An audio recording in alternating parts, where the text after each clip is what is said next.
여러분, 부모님이 아기를 임신하면 자식이 세상에 나오잖아요.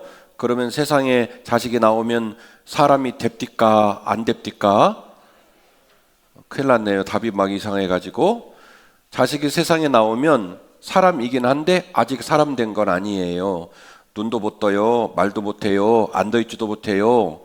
그래갖고 막 밥을 좀 먹이면요, 기어다니기 시작하고 뒤집어지기 시작하고 조금씩 사람 꼴을 갖추기 시작합니다.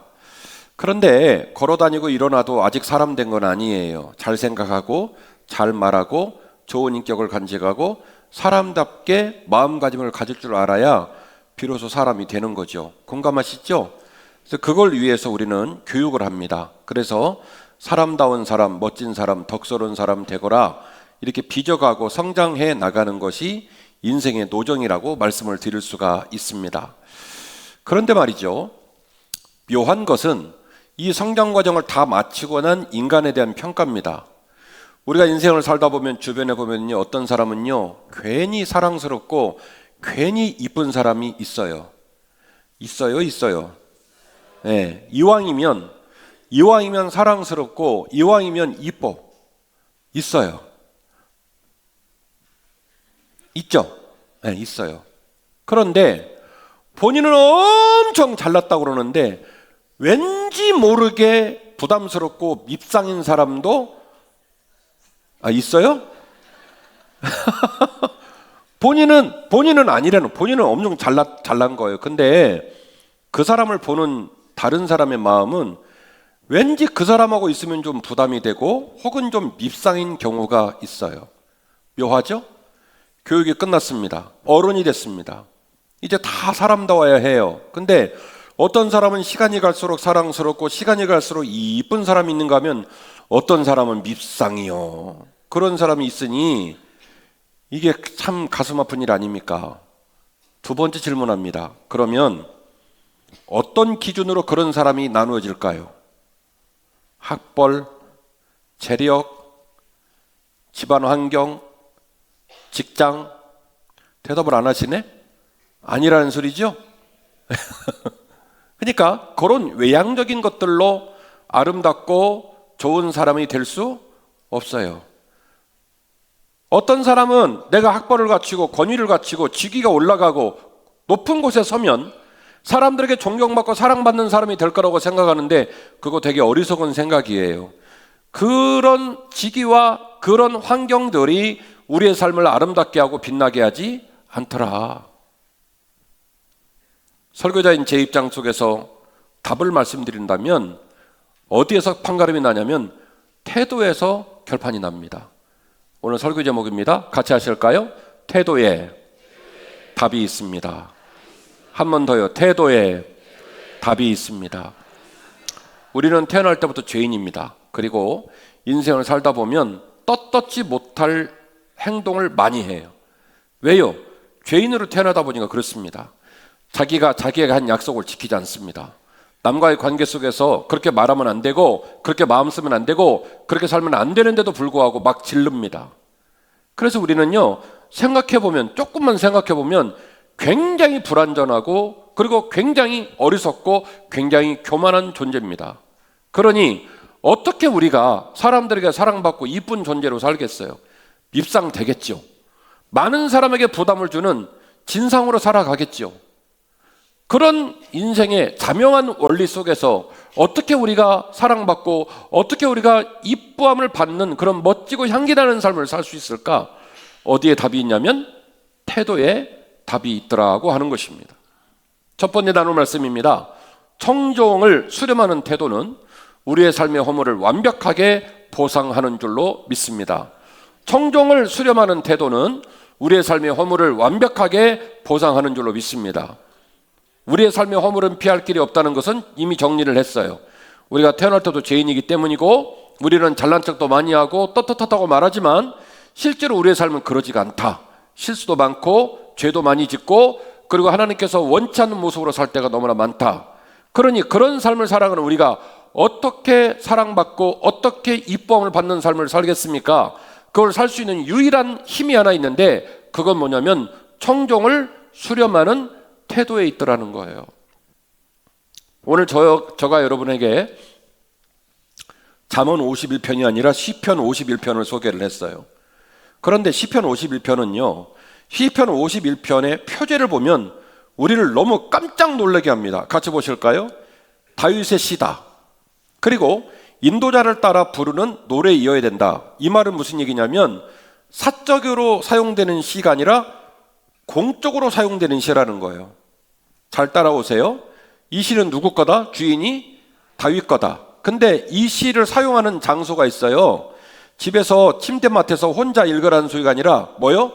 인도자를 따라 부르는 노래다. 다시 말하면 교회에서 임례 때 쓰는, 예배를 드리거나 공중적인 회모회에서 사용되는 시라는 거예요. 인도자를 따라 부르는 노래라는 거예요. 그러니까 이거는 사적인 시가 아니라 무슨 시냐면 공적인 시, 만방에 공개해서 수많은 사람들이 입에 오르락 내리락 하라는 거예요. 그런데 말이죠, 이렇게 이어져 갑니다. 다윗이 밧세바와 동침한 후에 선지자 나단이 그에게 왔을 때라고, 그러니까 뭐 다윗이 좀 속상했을 때 이렇게 해도 좀 얼추 우리는 알아봐요. 다윗이 실수를 많이 한 사람이 아니기 때문에. 근데요, 문장을요 완벽하게 빼도 박도 못하게 특정을 해놨어요.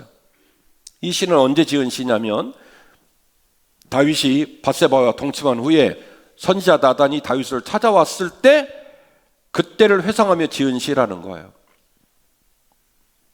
나단이 와서 뭐라고 그랬어요? 잘하셨어요, 잘하셨어요. 왕은 백세수를 누리시옵소서. 마누라는 한 1000명쯤 돼야 좋은 왕이에요. 그랬습니까? 주렁막대기 하나 들고 와가지고 시위대장, 대신들, 비서관, 친위대가 다 있는 그 복판에서 감히 일국의 왕 앞에 삿대질을 하면서 뭐라고 얘기한 줄 아십니까? 양 한 마리를 잔인하게 가지고 가 그 나쁜 놈, 당신이 그놈 잡아다 가둬야 된다고, 그놈 나쁜 놈이라고 말했는데 그 나쁜 놈이 당신이야.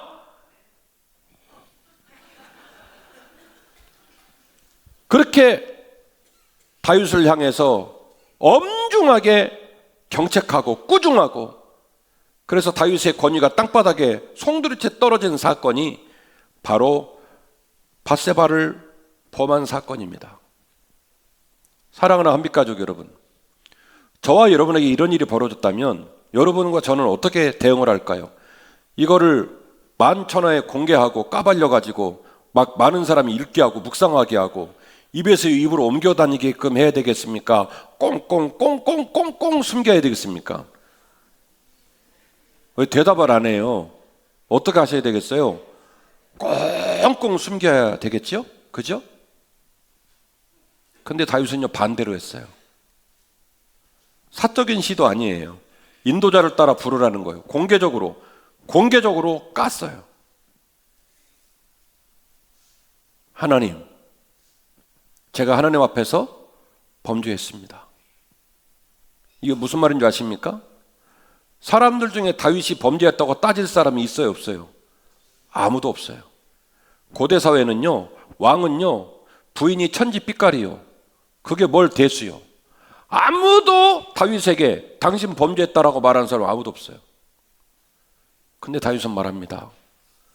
모든 백성이 침묵한다 할지라도 내가 입을 열어 살아계신 하나님 앞에 선포하노니 내가 하나님 앞에서 범죄하였나이다. 어마어마한 고백을 합니다. 그리고 그 사실을 만천하에 공개하고 시대를 살아가는 백성들도 이 시를 묵상할 뿐만이 아니라 후대에 수많은 사람들이 다윗을 성도로 여기고 다윗을 사모하고 다윗을 존경하고 다윗을 좋아하면서도 이 글을 읽으라는 거예요. 여러분 뭘 느낍니까? 제가 듣기는 다윗이 주고자 하는 메시지는 이거예요. 나도 범죄하고 나도 허물이 있고 나도 넘어지는 날이 많았지만 내가 하나님을 청종하고 그분을 수렴하기 위하여 이렇게 몸부림치는 흔적들을 남기니 이 말씀을 읽는 당신들도 당신들의 삶 가운데서 넘어지고 좌절하고 허물과 죄 중에 하나님과 무관한 길을 걸어가려고 하는 일이 벌어질 때 이 말씀을 읽으면서 내가 그리 했던 것처럼 당신들도 하나님을 청종하고 당신들도 하나님을 수렴해 줬으면 좋겠다. 이런 마음을 담지 않았을까요? 말씀으로 들어가 보겠습니다.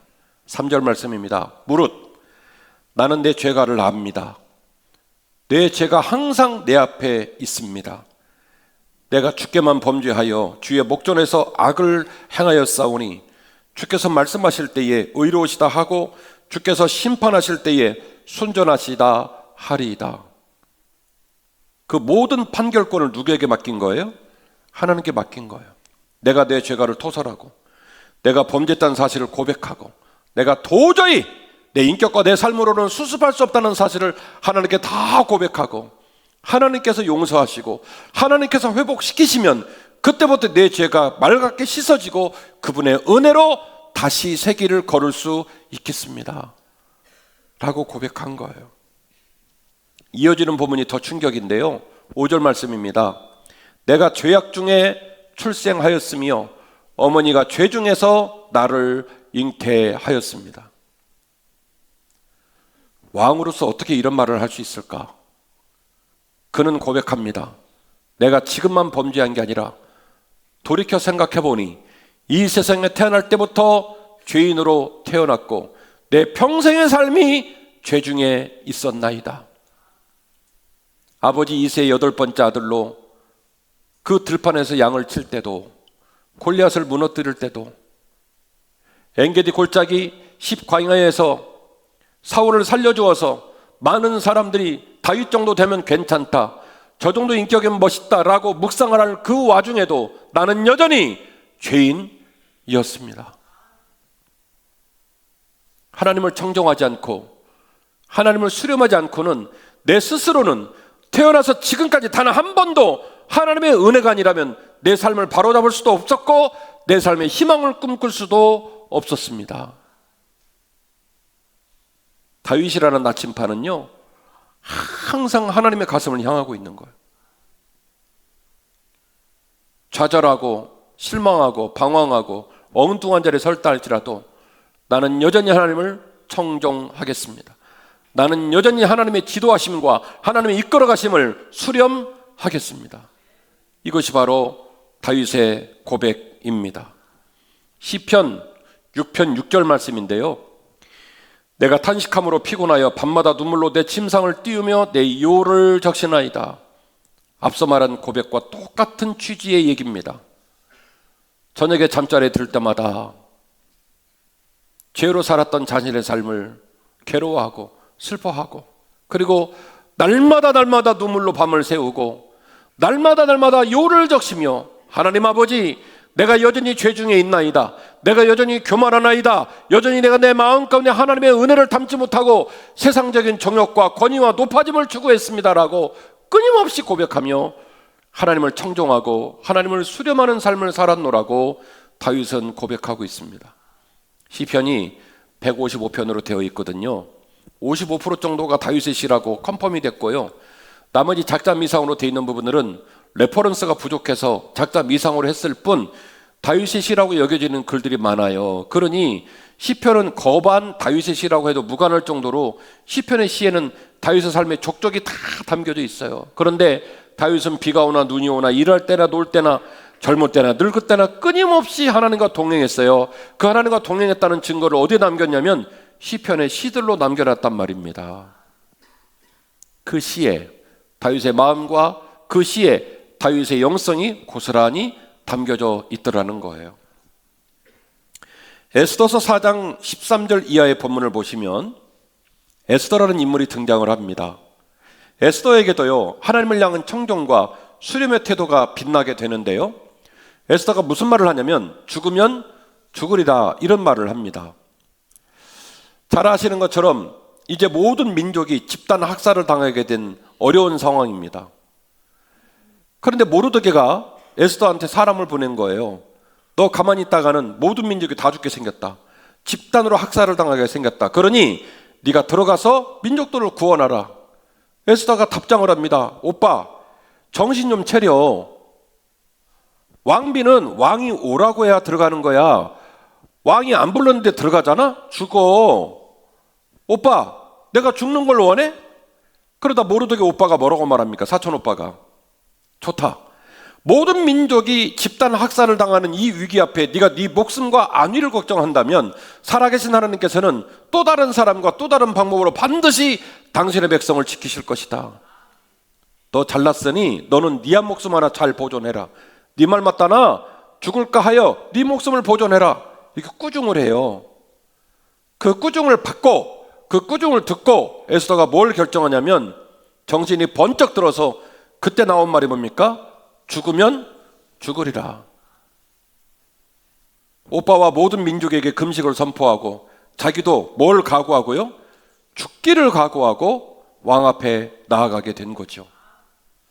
하나님을 신뢰하지 않고 하나님을 청종하지 않고 하나님을 수렴하지 않고는 이런 행동을 할 수가 없죠. 왜요? 죽을 가능성이 매우 높습니다. 그런데 모르드게가 뭘 요구했냐면 얌마 너나 나나 여기까지 온 것도 네가 왕비가 된 것도 다 하나님의 은혜였어. 그러니 지금 위기 가운데 있고 네가 지금 죽을 수 있는 위기라고 느끼는지 모르겠지만 너와 나는 여전히 하나님을 신뢰하고 하나님을 청종하고 하나님을 수렴해야 오라. 이걸 얘기한 거예요. 모르드게가. 누가복음 5장 3절 이하의 본문입니다. 게네사렛 바닷가에서 예수님께서 무리들을 몰고 왔는데 무리가 너무 많았나 봐요. 느닷없이 배를 좀 띄우라고 해가지고 남의 배 위에 올라가가지고 강대상을 삼아서 설교를 하셨네요. 근데 그 배가 누구 배였냐면 베드로 배였어요. 졸지에 베드로는 무상으로 지금 배를 렌탈을 하게 된 상황이에요. 주님의 배 위에서 설교를 합니다. 베드로는 옆에서 그물을 사리고 있어요. 그날 밤새 물고기를 잡았어요. 그물을 사려요. 좌우당간에 얘기 좀 더 해볼까요? 이런 거예요. 그래서 설교를 다 마치고 난 다음에 주님이 베드로에게 이렇게 말을 해요. 너의 배에 고기가 있냐? 그러니까 베드로가 말합니다. 아니요. 오늘 이 바다에는 고기가 없습니다. 아주 단언해서 얘기를 해요. 그러자 주님이 말해요. 다시 배를 끌고 가서 깊은 곳에 그물을 내리거라. 그러니까 베드로가 들었어요? 안 들었어요? 들었어요. 한번 볼까요? 5장 5절입니다. 시몬이 대답하여 이르되 선생님 우리들이 밤새도록 수고하였으되 잡은 것이 없지만은 말씀에 의지하여 내가 그물을 내릴 것입니다. 그렇게 하니 고기를 잡은 것이 심히 많아 그물이 찢어졌다. 저는 목사로요 이 본문을 읽을 때마다 소름이 끼쳐요. 이 일부에도 말씀드렸지만 반 목사님 우리 동종업계 종사자 입장에서 설교자로 이런 은혜를 끼치면 얼마나 좋겠냐고. 뭔 말인가 싶죠? 주님은 지금 누구한테 설교를 했냐면 주님을 따라온 무리들에게 설교를 한 거예요. 베드로는 설교의 대상자가 아니에요. 다만 옆에서 지금 어찌리삐찌리 어쩔 수 없이 겨우겨우 옆으로 그냥 흘려 들은 거예요. 그물을 사렸는데 그 그물을 들고 나간다? 이정호 원로장님은 제 말을 잘 알아들으실 거예요. 어부들의 그물은 쪽대가 아닙니다. 넣다 뺐다 이렇게 할 수 있는 그물이 아니에요. 한 번 어로를 나가서 풀잖아요. 그러면 찢어지고 부유물이 끼고 엉망진창돼요. 그래서 그물을 사린다고 그래요. 그날 모든 어업 활동이 끝나고 그물을 사리면 찢어진 거 다 꿰매고요. 부유물 띠내고요. 이게 고단하고 힘들어요. 이걸 싹 사리고 난 다음에 사린 그물을 당장에 지금 그물이 고기가 없다는 걸 확인된 그날 그 시에 가서 그물을 다시 내려라? 장로님 돼요 안 돼요? 웃으셔. 제 고향이 군산이잖아요. 바닷가 사는 사람들이 이 말을 알아들어요. 대통령이 말해도 안 들어요. 그날 하루 종일 고기를 잡아서 고기가 없다는 게 확인이 됐어요. A포인트, B포인트 다 봤어요. 그리고 그물 다 사렸어요. 빵꾸난 거 다 꿰맸고요. 부음을 떼냈고요. 이제 정말로 고기를 잘 잡을 시기에 끌고 나가서 풀기만 하면 돼요. 그거를 당장에 나가 풀어라? 말도 안 되는 소리예요. 성경이 너무 격조 있게 써 있어서 여러분이 그 베드로의 온도를 못 읽는 것 뿐이에요. 우리들이 밤이 새도록 수고하였으나 잡은 것이 없었고 그러나 말씀에 의지하여 내가 그물을 내리리이다. 이 말을 쉽게 말하면 죽어도 가기 싫습니다, 이 소리예요. 사실은 하고 싶은 마음이 일도 없다, 이 소리예요. 이런 거 좀 시키지 말라, 이 소리예요. 그런데 그런 마음의 저항과 불편함을 내가 이기고 청종하고 순종할 마음을 먹었으니, 뭐 때문에 그런 마음을 먹었냐면 주신 말씀에 의지하여. 그러니까 목사님, 우리가 설교할 때 이런 일이 벌어지면 끝나는 거예요. 이쪽 보고 설교했는데 여기서 뒤집어졌다, 이 소리거든. 대박 아니요? 엉뚱한 사람 베드로가 주의 말씀을 들으면서 그의 마음이 후끈후끈 뜨거워지며 그 말씀을 믿고 그 말씀을 따라 청종할 수 있는 힘이 말씀에서 생겼다는 거예요. 청종과 수렴해 주는 힘이 있습니다. 다윗은 우리아의 아내를 범한 극악한 죄를 지은 사람입니다. 실수 아닙니다. 실수를 바로잡을 수 있는 기회를 여러 번 줬으나 다윗은 끝까지 급발진하여 죄를 지었던 죄인입니다. 에스더는 온 민족의 집단적 학살의 위기 앞에서 자신의 목숨을 걱정했던 그런 여자입니다. 베드로는 주님 앞에서 수없이 불순종을 반복하고 그리고 함량 미달인 제자의 모습으로 설 때가 너무나 많았습니다. 그럼에도 불구하고 다윗은 성군 중에 성군으로 수많은 후대가들이 다윗을 묵상합니다.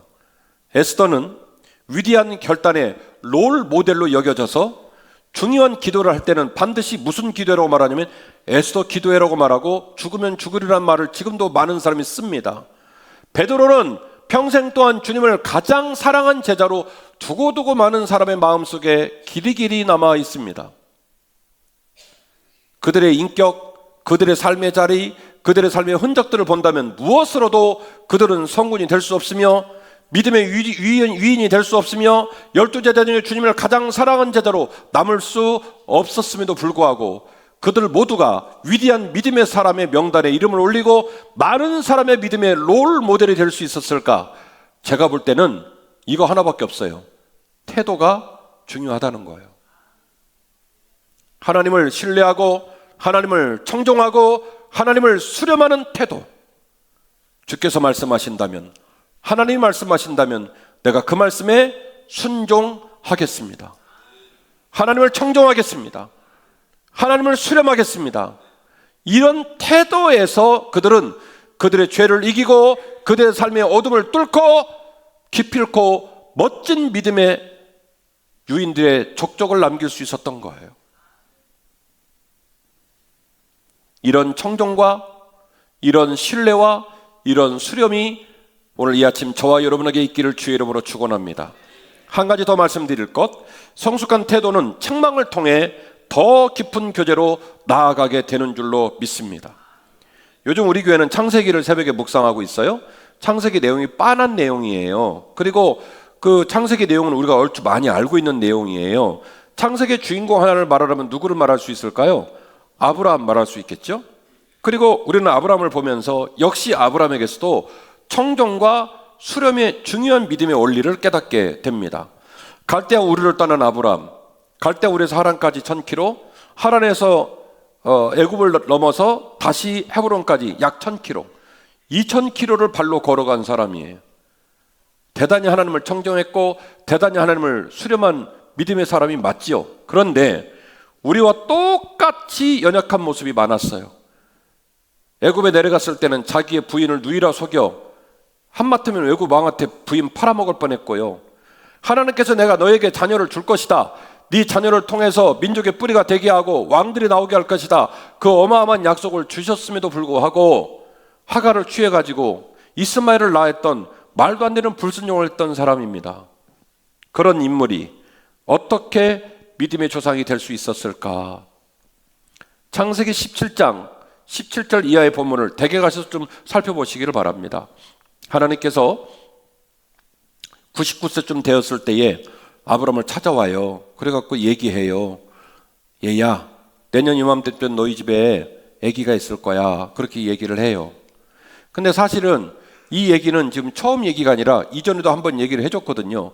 그리고 다시 재확인을 하는 거예요. 왜냐하면 말을 안 듣고 지금 누구를 낳았어요? 이스마엘을 낳은 상황이에요. 그러니까 그러지 말라고 얘기를 해요. 그러면 아브라함이 아멘, 아멘, 하나님 제가 성숙지 못했어요, 이렇게 말하면 얼마나 좋아요. 근데 17장 17절 이하 본문을 제가 읽어드릴게요. 아브라함이 엎드려 웃으며 마음속으로 이르되 100세 된 사람이 어찌 자식을 낳을까? 사라는 90세니 어찌 출산을 할까? 하고 아브라함이 이에 하나님께 입을 열어 말을 해버립니다. 입을 열어 말해되 이스마엘이나 하나님 앞에 살기를 원합니다. 선 넘었죠. 그냥 입 다물고 속으로 웃든지, 웃다가 못 참고 결국 질렀어요. 하나님, 저요 안 되거든요. 살아요 안 되거든요. 나는 애가 하나 있으니 이스마엘이나 하나님 앞에 살기를 원합니다. 그렇게 선을 넘어요. 하나님께서 아브라함을 꾸중합니다. 야 이놈아, 내가 너에게 자식을 준다고 했잖아. 그 아들 이름을 이삭이라고 지어 반드시 너 말과 달리 너에게 자식이 생길 거야. 이 일을 이루기 위하여 너와 나 사이에 언약을 세울 것인데 포피를 베어 할례를 행하거라. 난지 8일이 지난 사람은 너도 너희 집에 있는 식구도 너희 집에 무르는 객도 너희 집에 있는 종도 할 거 없이 너의 바운더리 안에 있는 모든 사람에게 일명예외 없이 할례를 행하라. 이것이 바로 너와 내가 약속한 너희 민족 앞에 언약의 징표가 될 것이다. 앞서 말한 이 18절 말씀의 문장을 읽어보면 아브라함이 할례를 행했겠어요? 때려쳤겠어요? 18절 문장을 보면 때려치고 남음이 있지요. 그런데 대개가 살펴보시면 아브라함은요, 자기 마음을 뒤집어서 이 책망과 꾸중을 듣고 자기 마음을 뒤집어서 하나님 말씀하신 명령 그대로 모든 이들에게 할례를 행하는 멋진 믿음의 모습을 보여주게 됩니다. 여기서 우리는 명품신앙의 원리를 깨닫게 돼요. 명품신앙의 원리는 어디에 있냐면 그가 물질, 학식, 가짐, 높음, 직위 이런 것들로 명품신앙을 만들어내는 게 아니라 명품신앙의 원리를 발견하게 되는데 명품신앙은요, 청종의 태도에 있더라는 거예요. 그것이 책망이어도, 심지어 그것이 책망이어도 책망 속에서도 청종할 수 있는 성숙한 태도에서 뭐가 배태되냐면 명품신앙이 배태되더라는 것입니다. 우리는 오늘 본문을 통해 자명하게 깨닫게 됩니다. 아브라함도 다윗도 에스더도 베드로도 모두 공통분모를 하나 갖고 있는데요, 그것은 하나님의 책망 앞에서도 청종하는 태도를 절대로 허물지 않더라는 거예요. 하나님께 책망받았을 때도 아브라함은 여전히 하나님을 청종하고 그리고 하나님께 수렴했습니다.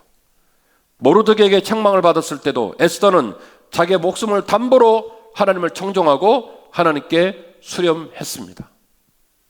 때때로 넘어지고 좌절하고 볼상사나운 모습을 볼 때가 많았지만 그 베드로도 항상 주의 말씀이라면 즉각적으로 순종하고 주님을 신뢰하는 청종으로 하루하루를 살았습니다. 다윗도 나단 선지자에게 책망을 받았으나 그 책망 앞에 칼을 들어 나단의 목숨을 취하지 않고 자기의 권리를 작동시키고 권위를 작동시키고 세상적인 명예를 작동시켜서 그 상황에 하나님의 목소리를 더 이상 내지 못하도록 그를 죽여버리는 게 아니라 하나님을 청종하고 하나님을 수렴했더라는 것이죠. 자식은요, 철이 들 때 비로소 부모님의 사랑을 깨달아요.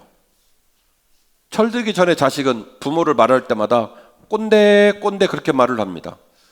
부모를 아주 가볍게 표현하죠. 그런데 철이 들고 나면 때때로 회초리를 들고 잔소리를 하고 책망을 한 내 부모님이 세상에 어떤 사람보다도 나를 사랑했구나라는 사실을 깨달아서 그때부터 부모와 깊은 관계를 맺으면서 그때 자식이 뭐가 드냐면 철이 드는 거예요. 진정한 관계, 진정한 신뢰, 진정한 사랑에는요, 반드시 책망과 징계를 아멘으로 받을 수 있는 신뢰의 관계가 그 안에 들어있어요. 그때 비로소 진정한 관계가 형성이 된 거예요. 그때 비로소 내 삶을 극복하고 새롭게 바로잡을 수 있는 힘이 발생을 하는 거예요. 지금 여러분 제 말을 얼마나 따라오시는지 모르겠지만, 자 보세요. 내가 내 생각, 내 뜻, 내 가치관을 제고하지 않으면, 내가 내 뜻과 내 고집을 무너뜨리지 않으면 청정이 됩니까? 안 됩니까? 안 되는 거예요. 수렴이 돼야 안 돼요. 안 되는 거예요. 그러니까 청정했다, 수렴했다라는 것의 최종적인 결판은 어디서 나는 거냐면, 책망까지도 내가 받아들일 수 있으면 드디어 뭐가 이루어진 거냐면 청정이 이루어지고 수렴이 이루어진 것이고요. 반사 노 땡큐. 내 귀에 조금이라도 서르면 반사시키고 절대로 안 받아들이는 건 사실은 아무 관계도 아니에요. 사제지간의 정이 깊죠. 진짜 선생님이 되고 진짜 제자가 되는 증거가 뭡니까? 선생님의 훈육과 꾸중을, 지도를 기쁘게 수렴할 수 있으면 그때부터 그 제자와 선생님은 진짜 사제관계가 된 거예요. 제가 몸된 교회 부목사 출신입니다.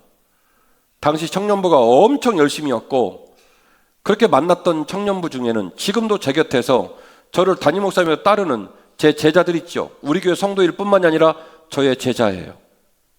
그런데 그 제자들이 제자 될 수 있는 가장 중요한 힘이 뭔지 아십니까? 상대방을 신뢰하고 그것이 책망이라도 받아들이겠다라고 하는 깊은 청정이 작동될 때 비로소 제자가 되는 거지, 같이 시간 보냈다고 제자 되는 거 아니에요. 가벼운 만남, 불행한 관계가 어떤 관계입니까? 신뢰와 수렴하는 태도가 사라져버린 관계가 가장 가볍고 가장 불행한 관계 아닙니까? 더 가장 불행한 관계가 있어요. 그건 뭐냐면 그거예요. 제3자들이 봤을 때 저 공동체는, 저 관계는 청정하고 수렴해야 될 관계다라고 공인이 된 관계인데, 그 안에 청정이 없고 그 안에 수렴이 없는 관계가 불행하고 가벼운 관계예요. 부모님이 계십니다. 자식이요, 도무지 부모님의 책망을 즐거이 여기지 않아요. 돈이 필요하고 집이 필요하고 돌봄을 필요하지만 자기 좋은 거 다 빼먹고, 그리고 책망은 듣지 않아요. 우리가 어떤 그 집을 보고 즐거워하고 부러워합니까? 우리 주변에서 어떤 집을 볼 때 미소가 지어지고 부러운 집이 어떤 집이에요? 우애하고 다복하고, 자식들은 부모님을 어렵게 여기고, 부모님 말씀이라면 따갑고 거슬러도 아멘으로 받을 수 있는 자식이 그 눈이 띄어질 때 그 집이 아름다운 집 되는 거 아닙니까? 사랑하는 성도 여러분, 고개를 좀 들어주세요. 제가 이 교회에서 목회를 오래 하고 있잖아요. 제가 관계를 두 가지로 말씀드릴게요. 위로는 하나님과의 관계가 있고 아래로는 사람과의 관계가 있습니다. 그런데 놀랍게도 성경에는 안 써 있는데, 하나님과의 관계는 좋고 사람과의 관계는 안 좋고 이런 경우가 거의 없어요. 하나님과 관계가 좋으면요, 사람과의 관계도 좋아요. 반대로 말씀드려볼까요? 사람과 사람 사이에서 이 사람이 인격적으로 성숙하고, 그리고 이 사람의 삶이 다른 사람에게 덕을 끼칠 정도로 인품이 좋아요. 그런 사람에게 복음이 들어가잖아요. 그러면 복음도 예쁘게 꽃이 펴요. 참 묘하죠? 그러니까 하나님과의 관계와 사람과의 관계는 무관한 관계가 아니에요. 하나님하고 건강하면 사람과도 건강해집니다. 그래서 하나님과의 관계가 건강해지고 사람과의 관계도 역시 건강해져야 합니다.